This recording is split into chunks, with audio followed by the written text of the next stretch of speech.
I'm Tony, and it's the Tony Narrative Show, and thank you for joining me today. So we're going to talk about what I think is the best budget camera for YouTubers, but mainly for parents. So I noticed this the other day when I was shopping at Best Buy, when I'm shopping at Walmart or Target.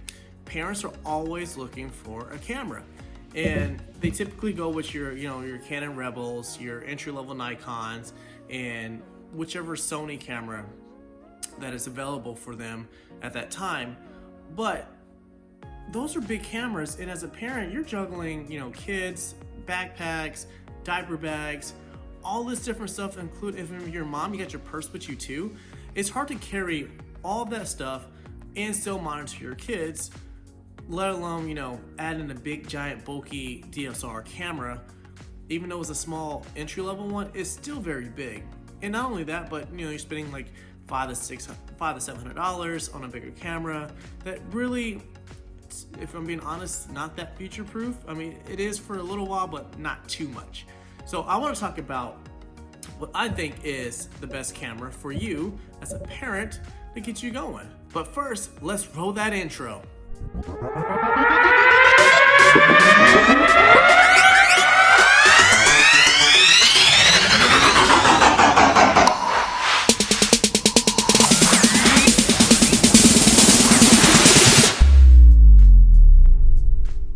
All right, let's dive into the Canon M50, the small, compact, mirrorless camera.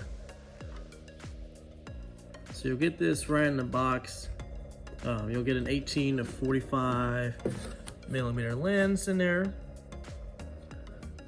Nice, good lens. So we're talking about tricks on extending that beyond the 45 millimeters.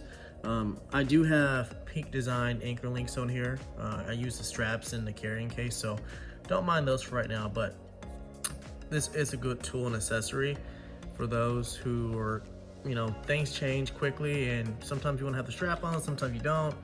It's a nice, good link system. Definitely check them out whenever you get some time.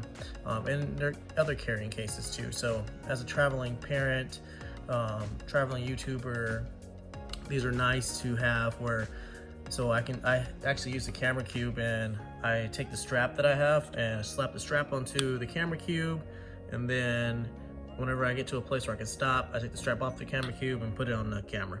So their whole system is very versatile, and it's awesome.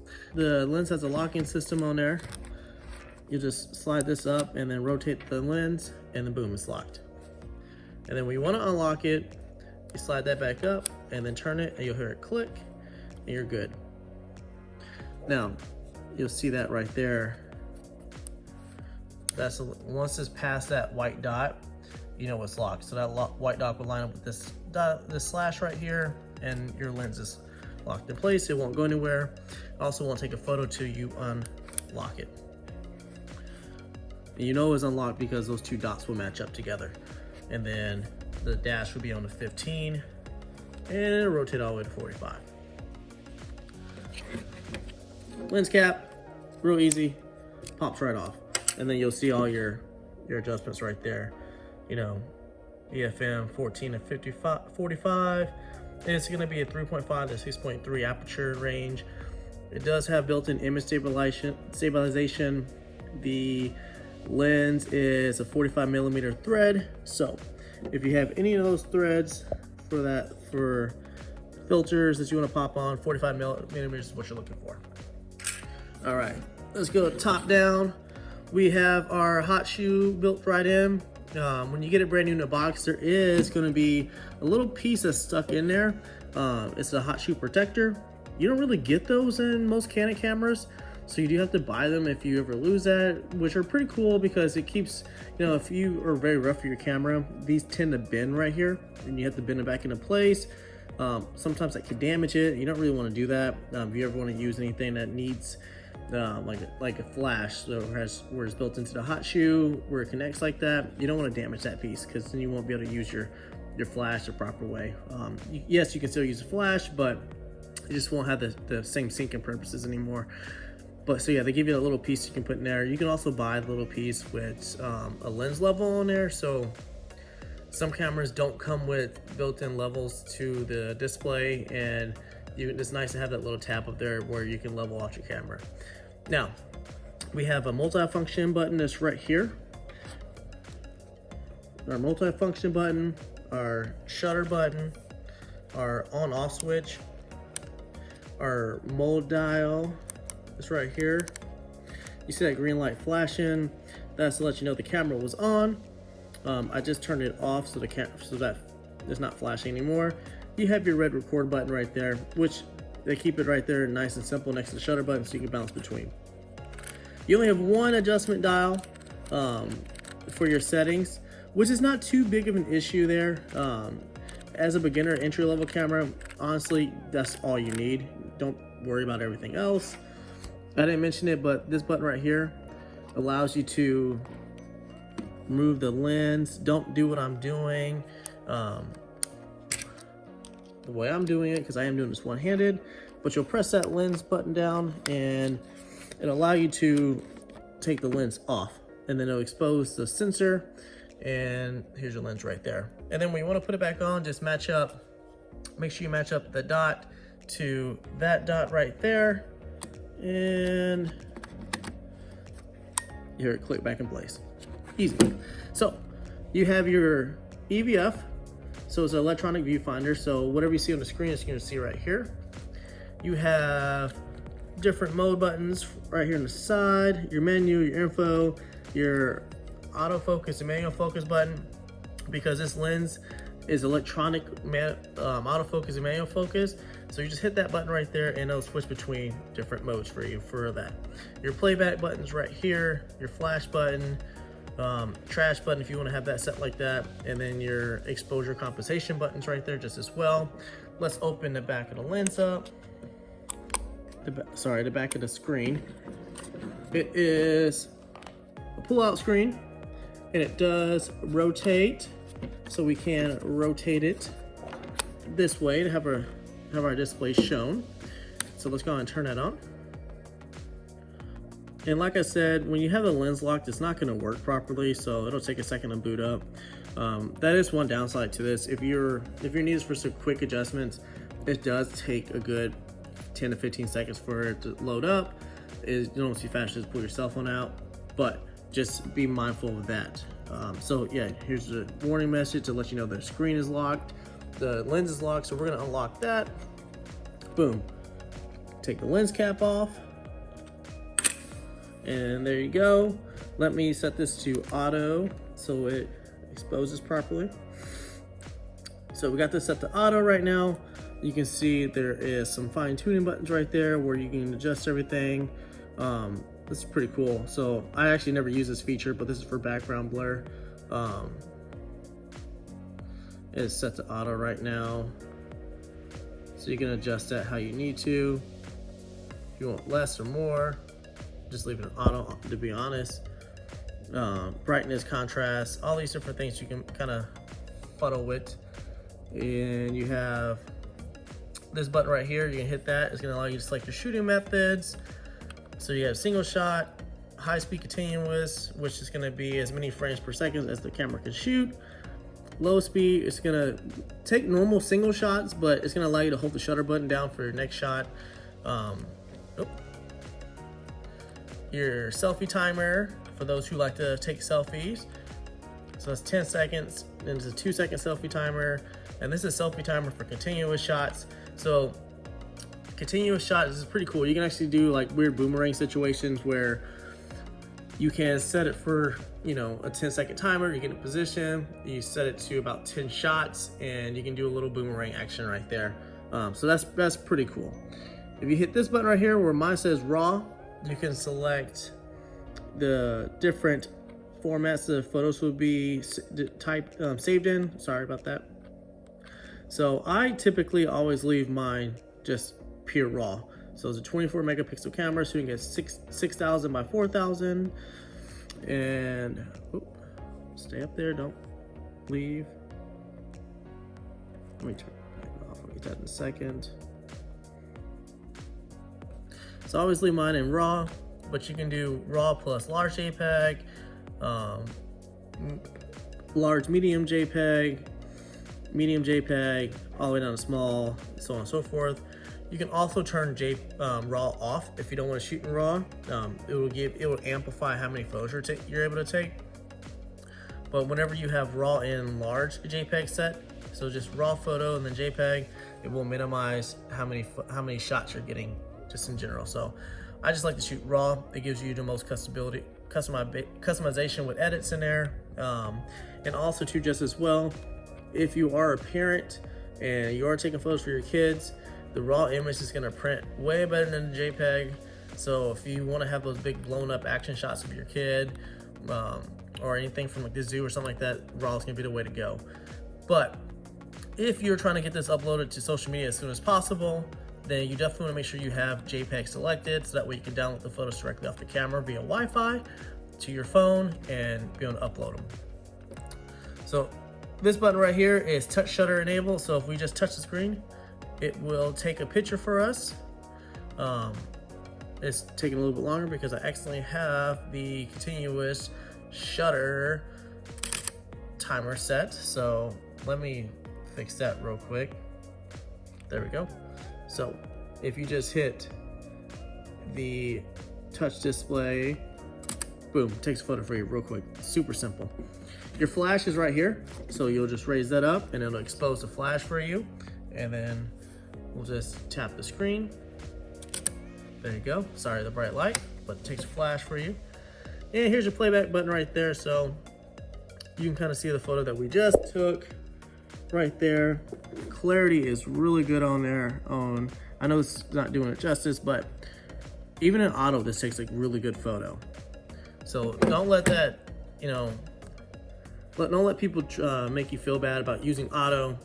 This Canon M50 with a kit lens on it does a great job on auto until you learn to use, shutter priority, aperture priority, or manual mode, which, I really don't suggest shutter priority and aperture priority unless you're trying to, you're slowly learning and concepts a little more difficult for you.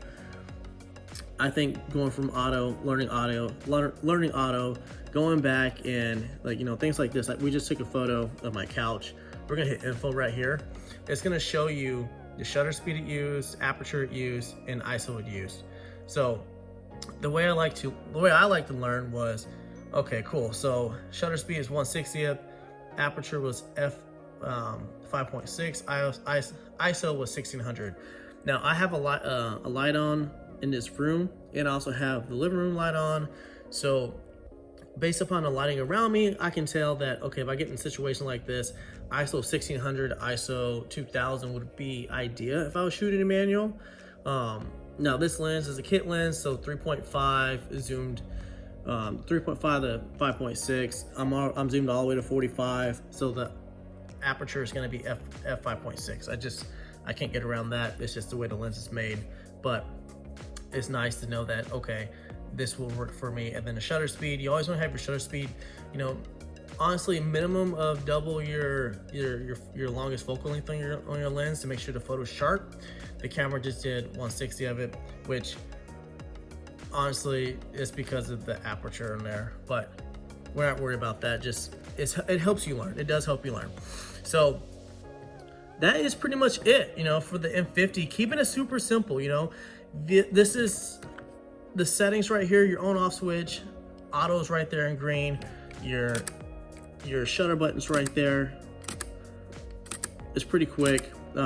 Let's see if you can hear it when I switch it to continuous high speed. See how fast that goes. So it fires off. Now there is, it only takes so many photos per second. So there is a buffer in there. So you do have to be mindful of that. Now, also in auto, remember we're just talking about auto settings here. If you just hit the red record button right here, it goes straight into video mode and it's done. So it'll change to servo AF. If that confuses you, servo AF pretty much means that no matter where we turn the camera, it's gonna find a spot, it's gonna focus on it. So it's always constantly focusing.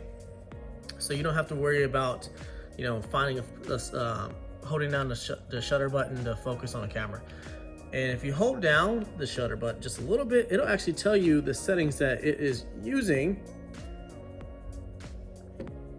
to record this video. So we'll stop that.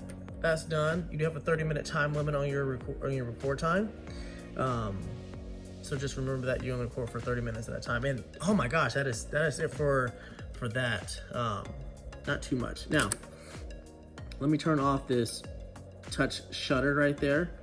And if you just touch the screen, you can focus on different spots. Makes that super simple. Super simple. All right. So yeah, that's pretty much it for the Canon M50. Nice camera. Like I said, you know, your on-off buttons are just right here on the top. Your record button, your shutter release button, your mode dial button, and adjust settings right there when you finally switch out of auto. I think auto's the best for parents. You just leave it there, set the auto, turn the camera on. Turn the camera on, snap your photos. It's a small camera, and it fits into my pocket perfectly fine. This is a kit lens, 15 to 45.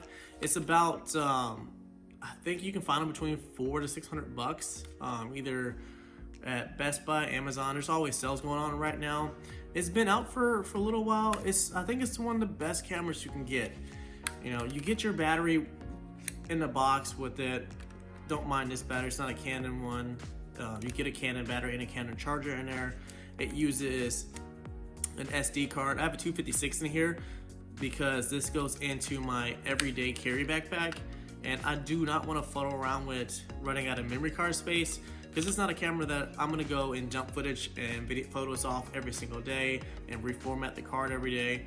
I just want to make sure that whenever I'm in a rush and I grab my everyday carry backpack, which is set up for everything I would technically need for that day, between, you know, with children, diapers, wipes, notebooks, pens, pencils, you know, stuff that I honestly use throughout the day.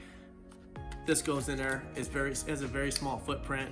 Matter of fact, the backpack you saw earlier is the same backpack that I carry everything in, and it's just small, compact.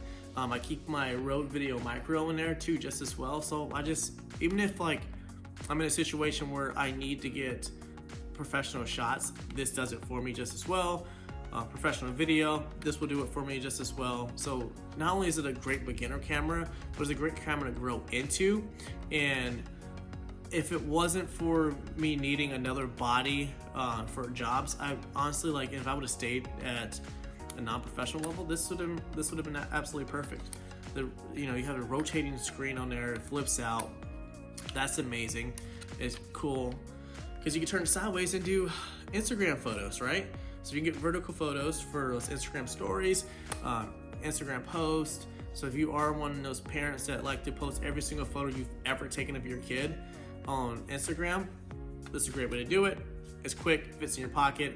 It's a step up from a point and shoot, and it's a step right below, you know, getting your professional full frame cameras, but you're gonna get some quality out of there. Now, I did mention earlier that this is a 15 to 45 millimeter lens, and I want to correct myself real quick and just make sure you know that it's 15 to 45, but it's on an APS-C sensor. So what that means is there's a crop factor, and I'm about to confuse the heck out of you if you don't know what crop factor is. Crop factor is,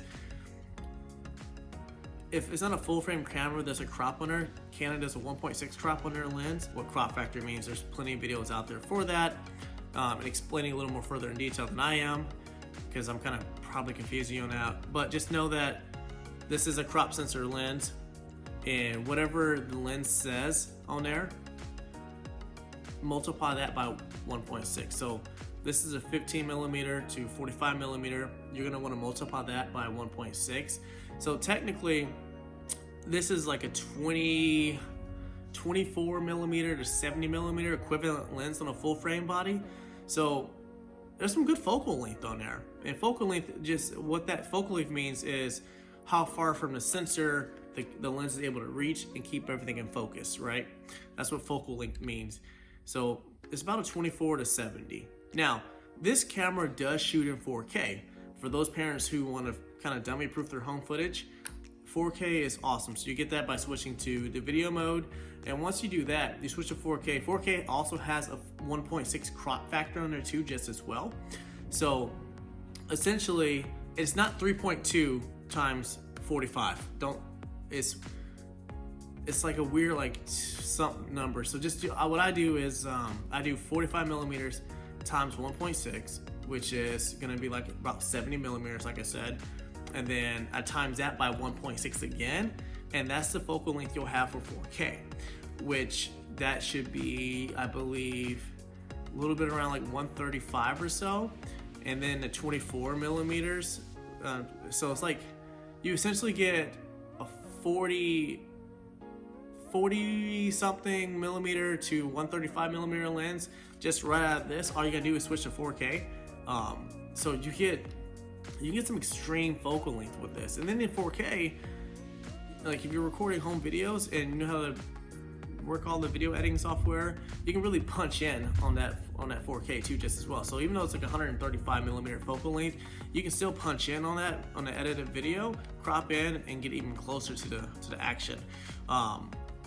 Which a lot of this video is actually cropped in. There is one thing about this video that I didn't tell you in the beginning. This whole thing was recorded with just my iPhone XS. And why I recorded this whole video with my iPhone XS, not because I'm showing you this camera and I don't have another camera to use, but I wanted to let you know that don't forget about what's in your pocket too just as well. Of course, I want you to get a mirrorless camera or a DSLR camera. I want you to hone in your craft. I want you to be able to have more accessibility to better photos, better videos, but at the same time, don't forget that you have a cell phone in your pocket that does a great job recording videos. The audio could be better, but simple things like I'm using this system right here connected to my iPhone and I'm getting better audio. So you don't have to get a mirrorless camera or a DSLR if you're worried about how big it is. You can just use your cell phone. We just forget they're in our pockets because we only use them for social media. So remember that you have a cell phone, it works just fine, it does a great job. You're watching this right here. If you have questions on how I set this up, leave a comment down below. Don't forget to like, share, and subscribe to my channel because I am gonna do a full breakdown on how I record footage with my iPhone. Also too, just as well, we're gonna do a series with the M50 on how to maximize the usage of it for beginners, parents, event planners, you know, people for marketing, doing product shots just as well.